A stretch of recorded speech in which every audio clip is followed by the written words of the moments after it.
ये आपका स्वागत है। मैं विवेक बिंद्रा, मोटिवेशन स्पीकर और बिजनेस कोच। थोड़ी एनर्जी तेज है। आज बात करूंगा सरदार मिल्खा सिंह की। इस वीडियो के बाद जिंदगी में आपका फोकस कभी घटेगा नहीं। याद रखिए, सरदार मिल्खा सिंह कोई रेस में तेज नहीं थे, वो भागते तेज नहीं थे। उनकी सफलता का कारण था उनके पास ना हर बार कोई ना कोई गोल था।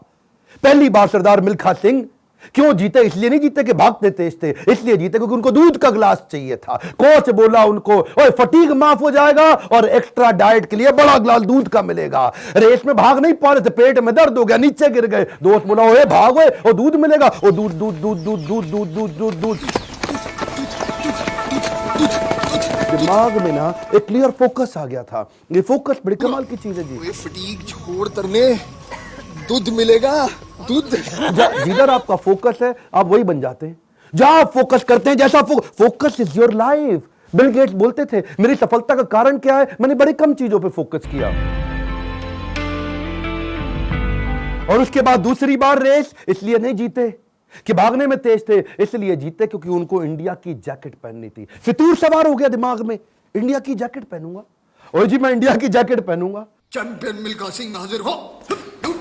थप्पड़ खाया इस चक्कर में, बेइज्जती सही इस चक्कर में। बाद में कई लोगों ने उनको पीटा भी, घपाव में घाव हो गए। सबने मना किया, रेस में मत भाग, लेकिन इंडिया की जैकेट, इंडिया की जैकेट। दिमाग में फितूर सवार हो गया, इंडिया की जैकेट चाहिए। त्रासदी ये नहीं कि आप गोल अचीव नहीं कर पाए, आपसे बात कर रहा हूं। आपकी जिंदगी की त्रासदी ये नहीं है कि आप गोल नहीं अचीव कर पाए। आपकी जिंदगी की त्रासदी तो ये है कि आप कभी गोल ही नहीं बना पाए। सरदार मिल्खा सिंह हर बार जीते थे क्योंकि दिमाग में गोल क्लियर हो गया था। तीसरी बार फिर रेस कब जीते वो जानते हैं? पाकिस्तान में हरा करके आए थे रेस वो। वो क्यों जीते जानते हैं? 45.9 का गोल उनके कोच ने उनको लिख के दे दिया था। उसके बाद ऑस्ट्रेलिया में क्योंकि बेइज्जती करा के आए थे, वहां हार गए थे वो रेस में। उस हार के बाद 45.9 दिमाग में छाप लिया। कोच ने कागज पे लिख के दे दिया एयर इंडिया के 45.9। गुरु नानक देव जी के नीचे चरणों में लिख के रख दिया 45.9। अब कुछ नहीं दिख रहा आसपास। और क्या हो रहा है आसपास? पहाड़ों पे गए प्रैक्टिस करने के लिए, वो प्रैक्टिस करी। कोच ने पीट पीट के प्रैक्टिस कराई। लेट गया नीचे, खून निकल आया मुंह से, भाग भाग के उठ नहीं सकता था। सरदार मिल्खा सिंह का कोच बोला, वापस कर मेरे को, अब मुझे वो पेपर वापस चाहिए। I want that paper back. फिर खड़ा हुआ, तू है आग मिल्खा, भाग मिल्खा।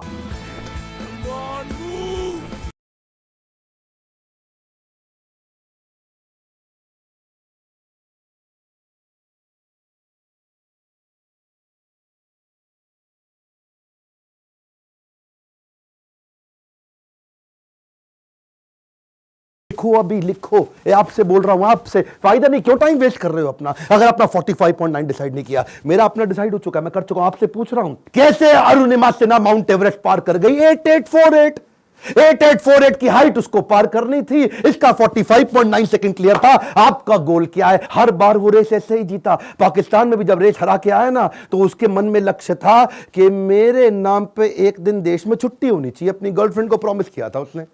तू देखना बीरो, एक दिन तेरे मिल्खा के नाम पे भी छुट्टी होगी। वो गोल क्लियर हो गया ना दिमाग में, है जी। पाकिस्तान में जाकर के हरा करके, और ऐसा हराया, फ्लाइंग सिख का नाम पड़ा उसका। अब मिल्खा सिंह का दूसरा लेसन पकड़ते हैं, आइडेंटिफिकेशन ऑफ डिस्ट्रैक्शन। ऑस्ट्रेलिया में प्री क्वालिफाइंग रेस में हार गया था। जानते हैं क्यों? क्योंकि ऑस्ट्रेलिया पहली बार गया था, गोरी गोरी मेमे देखी थी, डिस्ट्रैक्शन हो गया। उसको शाम को पार्टी में ले गए और वहां पे गाना गाने लगे, वुलमुल वुलमुल वॉन्डर, वुलमुल वुलमुल ओए।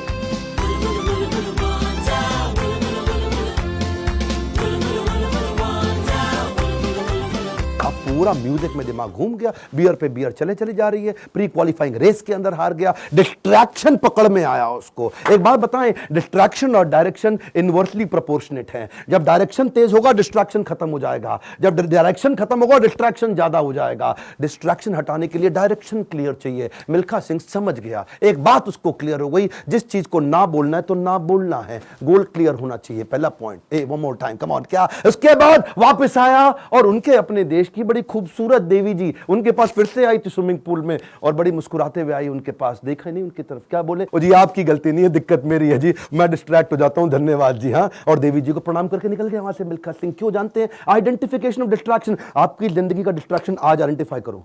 इस वीडियो को देख के टाइम वेस्ट नहीं करना, लिखना है। लिखिए, कम ऑन आपसे बोल रहा हूं, आज लिख लो डिस्ट्रैक्शन क्या है। आज बड़ा डिसीजन लेना है आपको। अपने नो सोशल मीडिया रिचुअल्स बना लो।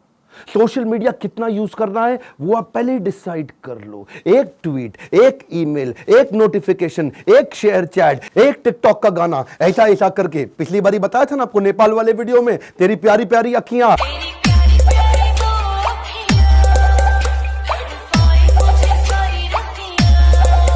उसी चक्कर में कई घंटों निकल गए, हाथ से पूरा टाइम छीन करके ले जाएगा आपका वो डिस्ट्रैक्शन। इस डिस्ट्रैक्शन को आइडेंटिफाई करो, अपने आप को डिसिप्लिन बिल्ड करने के लिए नियम बना लो, कुछ नियम बना लो। सोशल मीडिया दिन में केवल 15 मिनट, शाम को 8 बजे के बाद मोबाइल कभी छूंगा ही नहीं, सुबह 9 बजे से पहले केवल अपने ऊपर काम करूंगा, अपने आप को ट्रेन करूंगा, मोबाइल को टच भी नहीं करने वाला। आप मोबाइल को लेकर के डीएनडी लगा दो, डू नॉट डिस्टर्ब लगा दो, एयरप्लेन मोड का डिसिप्लिन ले आओ, एयरप्लेन मोड को प्रैक्टिस करो। दिन में कोशिश करो 24 में से 16 घंटे एयरप्लेन मोड। अगर इस प्रकार की प्रैक्टिस बिल्ड कर ली, आ जाएगा कम समाधि का फोकस। आज मिल्खा सिंह ने यही किया, डिस्ट्रैक्शन आइडेंटिफाई किए, किसी को डिस्ट्रैक्ट नहीं करने दिया। फाइनल रेस से पहले पाकिस्तान में सामने वाले का कोच बोला, मिल्खा सिंह तुम्हारी आखिरी रेस साबित हो सकती है। क्या बोला मिल्खा सिंह? दौड़ूंगा भी वैसे ही। मिल्खा सिंह,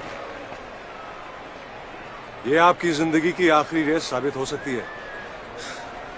दौड़ूंगा भी वैसे ही। बिल्कुल डिस्ट्रैक्ट नहीं हुआ। उन्होंने इसको कई बार डिस्करेज किया, डिस्ट्रैक्ट नहीं हुआ। अब ना लड़कियों से डिस्ट्रैक्ट हुआ, ना ओपोनेंट से डिस्ट्रैक्ट हुआ, भयंकर फोकस, जीत गया। तीसरा रूल मिल्खा सिंह का, रेज योर स्टैंडर्ड। ए कम ऑन, क्या तीसरा लेसन? Raise your standard. पहले मिल्खा सिंह जब रेस के लिए भागता था, बनियान निचोड़ता था मग्गे में, बाद में बनियान निचोड़ने लगा बाल्टी में।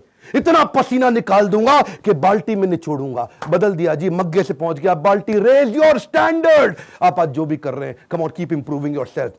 प्रूव नहीं करना है, इंप्रूव करना है, कंटिन्यूअस इंप्रूवमेंट। कम ऑन, क्या continuous improvement? Regular practice, solid discipline. कोई भी लक्ष्य इंसान के प्रयासों से बड़ा नहीं है। हारा तो वो है जो इंसान कभी लड़ा नहीं है। लड़ना पड़ेगा आपको। कपिल देव कहते थे सुबह 4 बजे उठने का टाइम नहीं है, स्टेडियम पे होने का है। कमान, क्या सुबह 4 बजे उठने का टाइम नहीं है, स्टेडियम पे होने का है। लर्निंग बहुत बड़ी है। मिल्खा सिंह ने स्टैंडर्ड अपना ऊपर कर लिया, अपना स्टैंडर्ड चेंज किया। आपको भी स्टैंडर्ड चेंज करना पड़ेगा। और ब्रूस ली कहता था, मुझे उससे डर नहीं लगता जो 10,000 तरीके से किक चलाता है, लात मारता है। मुझे डर उससे लगता है जो एक किक को 10,000 बार प्रैक्टिस कर लेता है। उसकी किक जब पड़ेगी तो मैं गिर जाऊंगा। अरे आपको प्रयास करना है, ये आप ही को करना है, कोई आपकी मदद नहीं करेगा। क्यों भरोसा करता है गियरों पर, जब चलना है तुझको अपने ही पैरों पर। और एक बोनस लेसन सरदार मिल्खा सिंह की लाइफ से और सुन लीजिए। आखिरी तक सरदार मिल्खा सिंह, याद है मूवी के अंदर आर्मी में पवन मल्होत्रा सरदार जी जो बने थे, उनके वो कोच को आखिरी तक छोड़ा नहीं उन्होंने। आखिरी तक उस कोच को अपने साथ चलाए रखे। सब पीठ पर आपकी थपकी है, हुटुई पे लात का नतीजा है गुरुजी। कोच, मेंटर, गाइड, काउंसलर जिंदगी में बड़े इंपॉर्टेंट है। हमेशा बोलते रहे सरदार मिल्खा सिंह, और मैं 80 में 77 रेसें जीत गया, लेकिन सारा क्रेडिट दूंगा अपने कोच को और इंडियन आर्मी को जिसने मेरे को बंदा बनाया है। बड़ा इंपॉर्टेंट है जी लाइफ के अंदर कौन सा कोच और कौन सा काउंसलर जो आपको सिखाता है, जिससे आप सीखते हैं। ऐसे ही कई कोच काउंसलर मैं लेके आया हूं अपने एवरीथिंग अबाउट एंटरप्रेन्योरशिप प्रोग्राम में। इसके बारे में खोल के बोलूंगा। क्यों? दुनिया का सबसे अफोर्डेबल प्रोग्राम, इससे कम पैसों में इससे पावरफुल प्रोग्राम कभी दुनिया में हो नहीं सकता। आपको पैसों की जरूरत पड़ती है अपने बिजनेस के अंदर, HDFC के केकी मिस्त्री वाइस चेयरमैन हमारे साथ आ गए हैं आपको सिखाने के लिए। आपको लोन चाहिए अपने बिजनेस के अंदर, निर्मल जैन। कौन है निर्मल जैन? IIFL के चेयरमैन, इंडिया इन्फोलाइन के। वो आकर के आपको हमारे साथ में सिखाएंगे कि मार्केट से पैसा कैसे लेके आया जाए। आशीष चौहान, बॉम्बे स्टॉक एक्सचेंज के vice chairman, CEO, managing director, वो आकर के आपको हमारे साथ सिखाएंगे कि बॉम्बे स्टॉक एक्सचेंज में कंपनी को लिस्ट करने के स्टेप्स क्या हैं। बॉम्बे स्टॉक एक्सचेंज में कंपनी का नाम लेके जाना आपकी बहुत मुश्किल काम नहीं है। आज अगर आपकी बहुत छोटी कंपनी है, 2 करोड़ का भी टर्नओवर है, 50 लाख का भी टर्नओवर है, तो भी आप लिस्टिंग कर सकते हैं। SME लिस्टिंग की ऑप्शन आ गई है। रिदम देसाई, मॉर्गन स्टैनले के मैनेजिंग डायरेक्टर हमारे साथ आ गए कि कौन से देश के अंदर बिजनेस करना आसान है। आपको आकर के कोचिंग देंगे। मैं सारे नाम लूंगा, वीडियो लंबा हो जाएगा। बहुत बड़ी लिस्ट हो गई है हमारे साथ। अब देश भर के हम लोग पावरफुल अरबपतियों को अपने साथ में लेके आए हैं जो आपको कोचिंग देंगे। स्टूडेंट्स के लिए 750 रुपए महीना, एंटरप्रेन्योर्स के लिए 1500 रुपए महीना। एक रिक्वेस्ट और करूंगा, सरदार मिल्खा सिंह की ये लाइफ बहुत इंस्पिरेशनल है। मैं चाहता हूं सरदार मिल्खा सिंह जिसको लोग भुला चुके हैं, उनका वीडियो शेयर करिए पूरे देश के अंदर। कई मिल्खा सिंह खड़े हो जाएंगे। हमें बिजनेस में भी मिल्खा सिंह चाहिए। पहला रूल गोल चाहिए, दूसरा रूल डिस्ट्रैक्शन हटा दो, तीसरा रूल अपने स्टैंडर्ड बड़े कर दो, और चौथा रूल कोच बड़ा जरूरी है। हमारे साथ जुड़े रहने के लिए, वीडियोस को लाइक करने के लिए, चैनल को सब्सक्राइब करके बेल आइकॉन हिट करने के लिए, नीचे अपनी रिक्वायरमेंट देते रहने के लिए आप सबका प्रेम पूर्वक मुस्कुराहट के साथ